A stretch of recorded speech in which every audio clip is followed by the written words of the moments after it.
2026 বিশ্বকাপে প্রথমবারের মতো মুখোমুখি হওয়ার সম্ভাবনা তৈরি হয়েছে ফুটবল বিশ্বের দুই মহাতারকা লিওনেল মেসি ও ক্রিস্টিয়ানো রোনালদোর। ক্লাব ফুটবলে দীর্ঘদিন ধরে অসংখ্য স্মরণীয় লড়াই উপহার দিলেও জাতীয় দলের জার্সিতে বিশ্বকাপের মঞ্চে এখনও একে অপরের প্রতিপক্ষ হননি তারা। তাই সম্ভাব্য এই দ্বৈরথ ঘিরে ফুটবল প্রেমীদের আগ্রহ তুঙ্গে।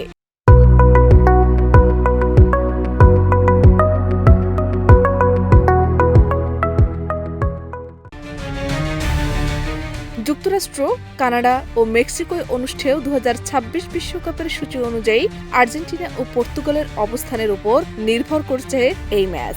দুই দলই যদি নিজ নিজ গ্রুপে চ্যাম্পিয়ন হয় তাহলে তারা নকআউট পর্বের একই অংশে থাকবে।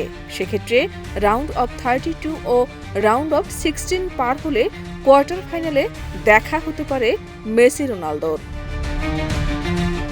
অন্যদিকে দুই দলে যদি গ্রুপ পর্বে রানার্স আপ হয় তাহলে আরও আগে অর্থাৎ রাউন্ড অফ 16-এই মুখোমুখি হতে পারে দুই দল। আর একটি দল গ্রুপ চ্যাম্পিয়ন ও অন্যটি রানার্স আপ হলে তারা ভিন্ন অংশে থাকবে। তখন ফাইনালে ওঠা ছাড়া তাদের দেখা হওয়ার সুযোগ থাকবে না।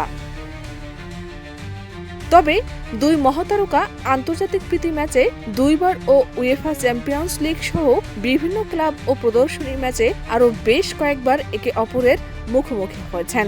2011 সালে সুইজারল্যান্ডের জেনেভায় আর্জেন্টিনা বনাম পর্তুগালের মধ্যকার এক প্রীতি ম্যাচে তারা প্রথমবার জাতীয় দলের জার্সিতে মুখোমুখি হন।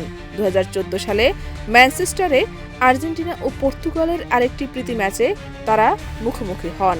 সেই ম্যাচে পর্তুগাল 1-0 গোলে জয়লাভ করে।